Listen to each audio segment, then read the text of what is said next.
Très bien. Mesdames et messieurs, chers téléspectateurs, nous nous retrouvons donc pour la seconde partie de cette émission sur le face-à-face entre Kerry Waters et la ville de Tencent. 3 citoyens ont été sélectionnés pour poser des questions. À la suite de leurs 3 questions, nous aurons 3 questions chacun. Je poserai différentes questions pertinentes. Aussi pertinentes seront-elles à Madame Waters. Je vais donc laisser commencer Monsieur McCarter avec ses questions. Bonjour Madame, Josh McCarter. Alors j'avais différentes questions pour vous, je vais commencer avec la première. Les entreprises de l'État du Tennessee sont dans le besoin. Les charges augmentent jour après jour et nous avons besoin d'aide pour pouvoir espérer sortir la tête de l'eau. Est-ce que vous comptez mettre en place des aides pour les entreprises dans le besoin ? Vous souhaitez savoir si est-ce que nous allons aider les entreprises.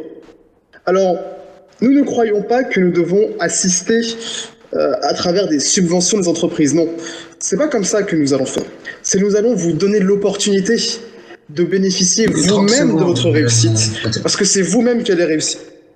Donc, ce que nous allons organiser avec donc le gouvernement social, nous allons créer un DEJ, dispositif d'embauche jeune. Grâce à ce dispositif d'embauche jeune, nous allons encourager donc les entreprises à engager des jeunes de moins de 25 ans à travers des contrats spécialisés. Nous allons faciliter donc l'embauche de ces jeunes avec lesquels donc vous allez pouvoir donc rémunérer à 50% avec l'État leur salaire.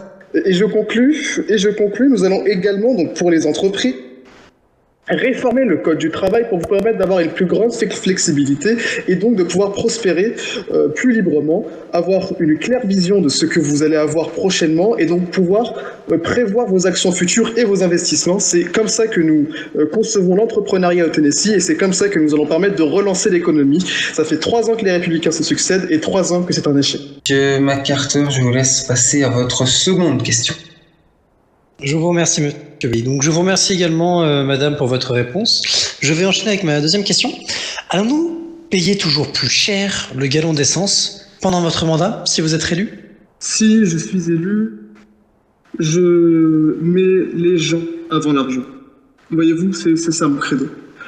Le monde de la finance contrôle depuis beaucoup trop longtemps nos sociétés et nous avons vu, il broie les petites gens, il broie les petits travailleurs, il broie les petits entrepreneurs que vous êtes, les petites personnes que nous sommes face à ces géants de Wall Street à New York qui décident de tout, qui peuvent décider en un claquement de doigts de faire augmenter les prix de l'essence ou les baisser. Alors moi, Kerry Waters, si jamais je suis gouverneur, je m'engage donc à faire en sorte de baisser les taxes sur les hydrocarbures, étant donné que c'est donc encore à ce jour-là un carburant qui est très utilisé par nos citoyens. Parce que nous sommes encore dans un état très rural où nous devons faire de grandes distances et donc nous devons prendre des voitures. 10 secondes, donc, oui, je crois que nous devons permettre donc à toutes et à tous de se déplacer. La mobilité passe donc par la baisse des prix sur le transport et donc la baisse des taxes sur le carburant. Je vais vous laisser continuer, Madame Regina Scott. Vous avez dit au tout début de l'interview, lorsque M. McCarter vous a posé cette question, vouloir faire passer les gens avant l'argent. Est-ce que, à l'heure actuelle, faire passer les gens avant l'argent, c'est possible, en sachant que, économiquement parlant, ce n'est pas possible? Quelle est votre réponse à ça? Alors pour commencer, d'abord, enchanté Madame Scott, je vous remercie donc pour votre service auprès de la communauté. C'est votre travail extrêmement important et nous devons le valoriser. Mais pour vous répondre directement, passer les gens avant l'argent, c'est le but de la société dans la vie. Le but c'est de travailler pour mourir, vivre par le travail. Moi c'est ce que je crois. Je crois que le travail doit nous permettre de vivre et de profiter de la vie. Donc oui, nous allons mettre les gens avant l'argent. Cette belle formule que je viens de prononcer, explique en fait la façon dont je gouvernerai à l'avenir. Je ne vais pas vous gouverner en disant il n'y a pas assez d'argent. Je ne vais pas gouverner en vous disant c'est pas possible. Moi je vais gouverner en mettant tous les moyens possibles que j'ai à ma disposition pour pouvoir aller jusqu'au bout. Alors donc, la situation économique de notre État est la suivante. Nous avons un excédent budgétaire. Qu'est-ce que ça veut dire ? Ça veut dire que nous avons des milliards qui sont disponibles. Pourquoi ? Parce que notre Constitution prévoit une clause extrêmement intéressante, c'est la règle d'or. La règle d'or dispose que l'État doit toujours avoir de l'argent disponible. Donc nous avons de l'argent disponible. Mais ce n'est pas une question d'argent disponible ou pas, c'est une question de où on met l'argent. Aujourd'hui, où est l'argent ? Où est l'argent ?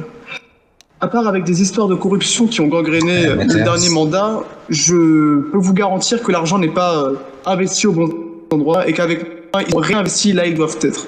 Donc les gens seront mis avant l'argent et nous allons gouverner pour le peuple et pas pour la finance. Parfait. Alors, comme il me reste 2 questions, je vais en poser une deuxième. La voici. Vous nous promettez des augmentations et des baisses. J'aimerais savoir comment est-ce que cela peut être finançable à partir du moment où, même pendant ces derniers mandats républicains et démocrates, ça n'a pas pu être fait une seule fois parce que, économiquement parlant, ce n'est pas possible en termes de budget et ça passe beaucoup trop à ras les pâquerettes. Comment est-ce que vous, candidate socialiste, pouvez-vous promettre à nos concitoyens qui nous regardent des augmentations et des baisses alors que vous n'arrivez même pas à nous expliquer comment vous pouvez financer cela?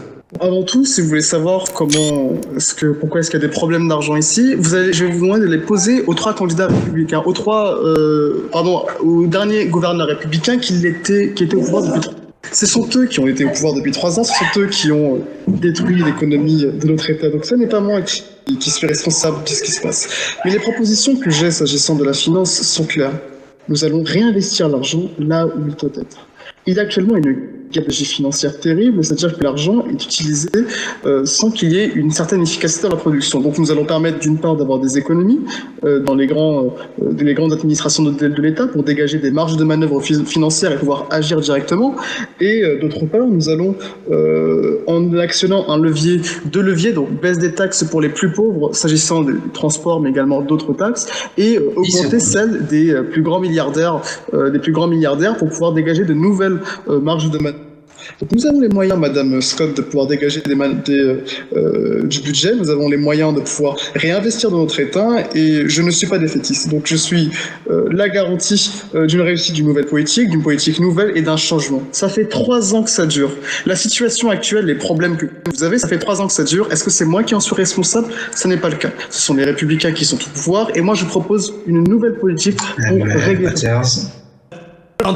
Cletus Hendrickson, je suis habitant de Townsend et puis je suis né à cette magnifique petite campagne. Du coup, ma première question est que pensez-vous de Joe Biden et de Donald Trump? Je vous jure la vérité, ce sont 2 anciens présidents, enfin 2 présidents, l'un est président actuellement et l'autre est ancien président. Je respecte du coup le travail qu'ils ont fait en tant que président et la fonction qu'ils ont occupée, mais je n'ai pas de particularité à partager ni avec l'un ni avec l'autre.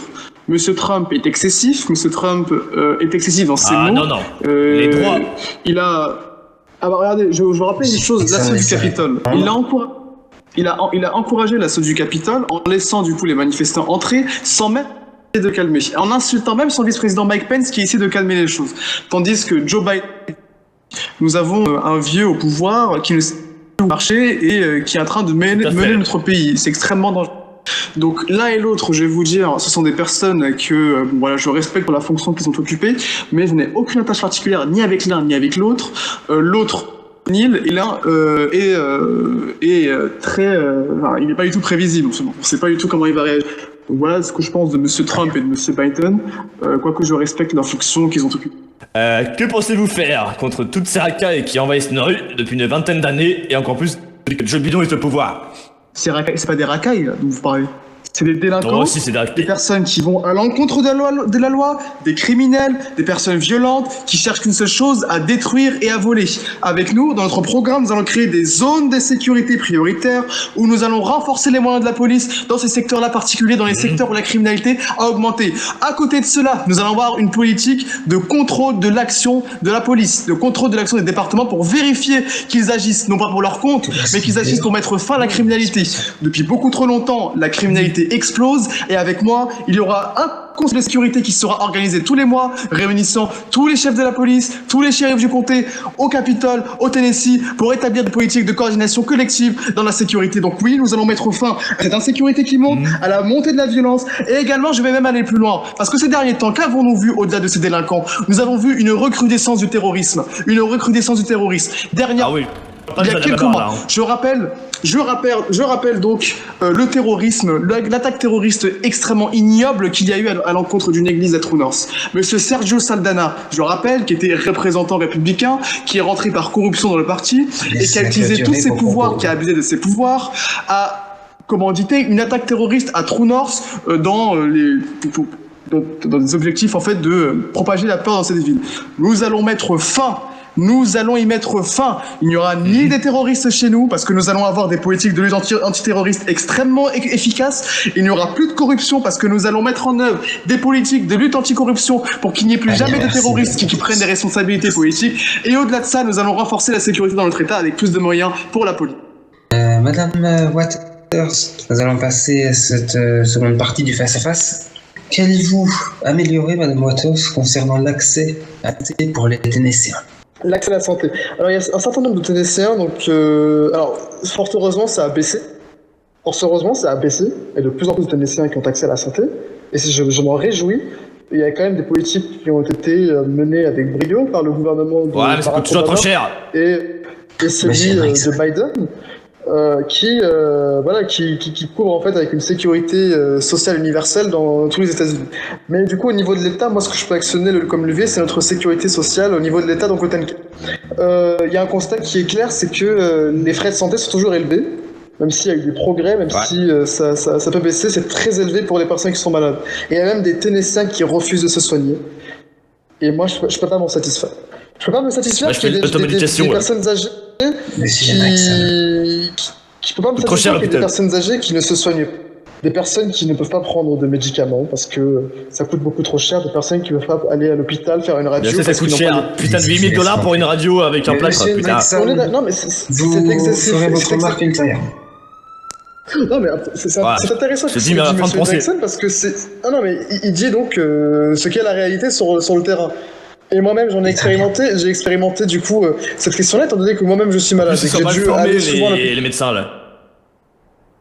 Alors, ils sont assez bien formés quand même. Madame Waters, je laisse clôturer et conclure pour cette question. Monsieur Hendrickson, vous direz votre remarque ultérieurement. Merci. Non, mais pour finir jusqu'au bout, juste pour terminer donc, nous devons donc en tant que gouverneur actionner le levier que nous disposons à notre pouvoir directement à l'échelle de l'État, donc le TNCare, qui est notre sécurité sociale de l'État. C'est une honte pour notre pays de ne pas avoir une sécurité sociale. Nous sommes l'un des seuls à ne pas l'avoir. Les grands pays européens l'ont, le Canada l'a, les grands pays de ce monde l'ont. Nous sommes les seuls qui sommes derrière et qui laissons notre peuple mourir dans la rue. C'est inadmissible. Voilà, donc je vais renforcer le TNK pour permettre à tous de se soigner et de bénéficier d'un vrai service de santé. Quel est votre du futur du Tennessee au niveau environnemental, notamment de sa protection? Nous devons réinvestir donc dans la transition énergétique. Généralisons donc d'une part l'indice de durabilité des produits, pour permettre à tous les produits d'être réparés, permettre à chaque citoyen de réparer soi-même les produits électroménagers qui sont extrêmement polluants dans leur production. Rendre obligatoire pour les grandes entreprises la disponibilité de pièces de rechange. Nous allons également contrôler la pollution de nos usines, notamment d'hydrocarbures, de nos usines de métaux lourds au Tennessee, pour qu'elles ne rejettent pas des gaz toxiques près des champs notamment, qui retombent donc, je le rappelle, sur les champs de production alimentaire et qui à la fin finissent dans notre trace. Et une dernière fois, et un dernier plan également, un plan de reforestation de Townsend en 3 actions. Vous verrez le gouvernement socialiste agir lors de 3 événements à Townsend dans la forêt de Tremont, où nous allons planter massivement de nouveaux arbres. Il faut le réintégrer là. Merci Madame Waters pour avoir répondu à toutes ces questions, les questions des citoyens. Merci de votre présence. Merci Madame Waters, merci pour cette émission. Merci chers téléspectateurs. C'est la fin de cette émission politique avec Madame Waters. Vous retrouverez les autres candidats à sa place très prochainement. À très vite sur la NSF News.